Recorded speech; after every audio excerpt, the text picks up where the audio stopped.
This is the behind the scenes on our London video, which Carter and myself shot in London. How long ago was that? Oh, like 6 months. June. It was in June. In June. We were actually filming our Assassin's Creed Syndicate video with Ubisoft. While we were there, we were filming it for a week with the French Free Run family. And we're like, we're here in this amazing place. Let's make a video also on London since we're here. So while I was filming the Syndicate video, Carter here was getting all the amazing time lapses that you saw. So we're kind of double dipping, getting the most out of London that we could. And then the final day, I went out with the Red Dragon camera, filming in 6K, and got like all the slow motion shots and the other lifestyle shots that you saw in the video. So Carter was the one that kind of made everything cool happen, and then I got all the cutaway shots. So we're gonna kind of talk about that process. This is a little bit different than our behind the scenes that we normally do where they're on location. Because me and Carter were broken up, or we had to split off. We broke up. It was devastating. That was absolutely devastating. No, we separated, just temporarily, but we had no one to film each other so much. So we didn't have your traditional behind the scenes. So this is more like a recap of what we learned, and we want to share that knowledge with all of you right now. So. Yeah, I mean, pretty much first day we were there, me and Devin were walking around, and I had an idea, like, London is amazing. There were so many people, buses moving around, and I was like, a time lapse anywhere in London is going to look good. So I kind of just turned to Devin and I said, hey, instead of helping you film the Assassin's Creed project that we were working on, I'm actually going to leave and go do this. So I'm not going to film you behind the scenes. I'm not going to help you shoot second camera. I'm going to let somebody else do that. It was a messy breakup. Yeah, it was a messy breakup. And I left. Devin was cool with it. It was mutual. I preferred it, actually. Very, very mutual. We both preferred it. So no, then I took off. I had a huge tripod and my backpack and our 1DC to do all our time-lapse stuff on. Completely by himself. Alone. It was a lonely week, but it was fun. It was one of the most fulfilling weeks that I've had as a filmmaker, I think, because I was completely on my own. But the reason we wanted to make this behind the scenes is because a lot happened that we weren't able to capture because we were alone, especially me. Devin had a team. I was alone. Nobody to film me when crazy stuff would happen, like shutting down the subway, getting my pictures on CCTV everywhere, which we're gonna go into. Okay. We're gonna go. Okay, because I wanted to know the details. I want to know the details right now. Okay, so details. So pretty much in London, if you use a tripod and set it up, they're gonna ask you to leave, and that happened everywhere I went. I took the tripod with me every day anyway because it works a lot better. But every time lapse that you see in the video, except for one of them, which is at night, I'm not gonna tell you which one. You can go through and guess. But every single one of those was shot with the camera resting on my backpack. Because if I put the camera on my backpack and just kind of stood there, nobody thought I was doing anything. But if I had a tripod, they're like, oh, immediately, you're professional, you can't be here, this is your security concern. And that was kind of the main problem that I had everywhere. So my secret was, I would start the time lapse, and then if somebody approached me, I knew that I just had to stall for 12 minutes because that's how long each time lapse was. So I would just make sure that I was talking to them on the side of my camera so they wouldn't be in the shot, and I would stall, either pretending like I didn't speak English because I speak Spanish very well. Hablo español. Muy bien. Sí, es lo mejor. But I would just stall, and if I got 12 minutes, I'd be like, all right, you know what, I'll leave, I'm sorry, I won't film anymore, and I had what I needed, and I'd leave. But sometimes they would just stand in front of my camera. They were smart. And this is what happened in the subway. I went down into the subway. I was taking a time lapse too close to the subway. I was way over the line that you're not supposed to cross. The subway stopped, and immediately I was not just the subway, all the subways. Oh yeah, the tube. Yeah, I mean it's a line. So if one's not moving, none of them are moving. So if you've ever been to the tube in London and a day in June you were stalled for like 30, 40 minutes, it was this guy. So sorry for making you late for work. But no, the tube stops, they come down, and immediately I knew I was in trouble because I got guys in suits and ties walking towards me. They stand in front of my camera, they heard it clicking, so they were getting mad because I was still trying to continue the time lapse while they were talking to me. But pretty much, like, long story short, I was taken into a room, I was shown my own picture, because they have CCTV cameras everywhere, their own security system, I guess. I think there's more cameras in London than anywhere else in the world. I'm 99% sure on that fact. And that was my demise, because they showed me my picture entering the subway, taking a time lapse in front of Westminster Abbey, and then going down to the tube after, and they thought I was a terrorist scouting out locations. Which he looks like one. Yeah, I mean, I probably grew out my beard a little bit longer than I had glasses. I can't grow a beard, so that's not true. But yeah, so long story short, they had my picture. They wanted to detain me, but I talked my way out of it, saying, you know what, I'm just a tourist on a layover. I'm only going to be here for a day.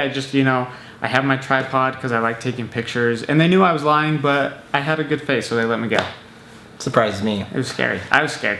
So Carter had this like gnarly experience, and then when we were leaving London, because we were filming, the main purpose was to film our Assassin's Creed Syndicate video, and one of the main props for that was brass knuckles. I forgot about this. Yeah, so I had my own personal experience with the cops, and they're actually illegal in London, and they're actually illegal in the States. So there's a Chinese place here in Provo, Utah, that sells like belt buckles / paperweights that look like brass knuckles.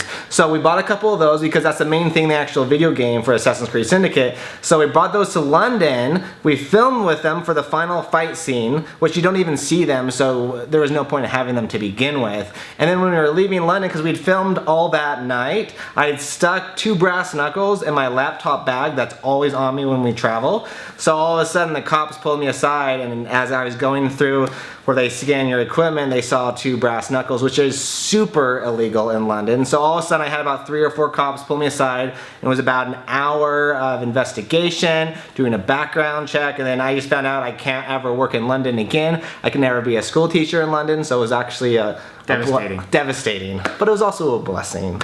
So no, it was just like a really eye-opener experience as far as just be aware of what's in your bag at all times, especially movie props. And then you could technically have those things in there, but I had to have all these different licenses. You could never carry it on the plane though, so I had my own experience with the cops. So yeah, it was just a difficult circumstance.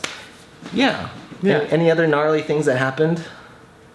I mean, no, that was better. I mean, we shut down the tube. Devin got detained in the airport. I almost left him because, hey, I was gonna go back home to see the wife and daughter, and I was like, if you get detained, I'm not gonna stay. Every man for himself. It was every man for himself in the airport. But no, I mean, takeaways. Awesome experience in London as far as like what we would share with you. Like whenever we go anywhere, we always look at the postcards and just type in like top 10 places in London. So I mean, those are initially what we go for, and then we start asking all the locals as far as what you feel is the best places to represent London. So we got all the insights from the locals as well. So it's just trying to learn as much as you can. And when we're shooting these, we call them nature style videos or cityscapes. It's just trying to show as much of that place as possible. And that also, part of that is the culture. So the Red Guards were a big part of that as far as kind of significant to London. But they have these telephone booths that are red, and that's kind of very London-esque. So. What was that? Iconic. Iconic, I guess is the proper word. So we're just trying to highlight all the things that make London unique, but also showing the people as well, because that's a huge part of it. When you were doing your time lapses, how were you doing your time lapses? I know you just kind of gave us the rundown, but were you using a timer? Like, how did you do that? So yeah, I was just using a little. I mean, they're pretty cheap. Just your classic time lapse. $20 on Amazon. Yeah, we'll have an affiliate link. Probably not. But no, so I was doing that. There was tons of movement, so I was having, a longer exposure so that I could get, when people are moving around, you can either do it one of 2 ways. You can have it choppy, so you kind of see the movement, or it just looks like a fluid stream, which I guess is more personal. It's a personal preference. I like the fluid stream, so that's mostly what this video is the fluid stream of people. Whether it was buses, people, boats. So a little bit longer exposure. You can put your f-stop. I would always put it as high as I could just to get everything into focus as best I could. And I mean, that with a camera and a backpack, you don't need a lot of equipment. You could have done time lapses on just a bottom of the line DSLR camera, a GoPro, if you will. So you don't need a huge budget to do a video like this. And this is actually probably one of my favorite videos that we will release this year. I don't know why. Maybe just, because I almost got thrown in jail, but favorite. There's a lot of memories and stories, and it was a week of work, so it was like constant Carter filming. And then that's why we threw the slow motion stuff in, because to make this the time lapses stand out, you also put in that slow motion, those other shots. So it was just really cool having that all come together. And Tyson was the one that edited this video. Knocked it out of the park. And Carter was actually afraid to have Tyson edit that video. I didn't want him to. It because, was my baby. Yeah, it was his baby, and that's the thing. When we shoot these videos, we're so passionate about what we're creating for you all that we want to be very hands-on. But like as we're expanding and trying to create as many high-quality content as we can, we kind of have to pass that torch a little bit. So that's kind of what's involved with these projects. So with that being said, we've also just teamed up with Comcast, which we're actually super stoked to talk about, and Carter is going to tell you all about that. Okay, so Comcast just rolled out an amazing new online streaming service called Watchable. So it pretty much takes all of your favorite videos that you like on the web and puts them on any platform you want. You know, mainly your TV, because you know I personally like watching our YouTube videos on my TV, and Watchable is a way to do that for sure. So they make awesome playlists that you can go watch. They do all the work. They create, you know, they make it easy to discover new content and content that you like. So if you like our stuff, you can go on there, you can watch our playlist, you can watch our videos, you know, all streamed to any device that you want for sure. So, I mean, we're gonna have a link come up at the bottom of the screen right here, probably over Devin's face. Click on the link. We'll have all of them in the description. Go check out Watchable. We're really excited to be, I think, you know, one of the first people that are featured on the service. We're excited for it. We've looked at it. It's awesome. Go check it out, and you can enjoy our videos on your TV. Yeah, so we'll have a link in the description, as Carter was saying. And yeah, just to recap, we loved our experience in London. We loved working with the French Free Run family and meeting all the locals there. One of our favorite cities, at least for me. I don't know about Carter. It was awesome. It was good. Yeah, it was amazing, and so much history.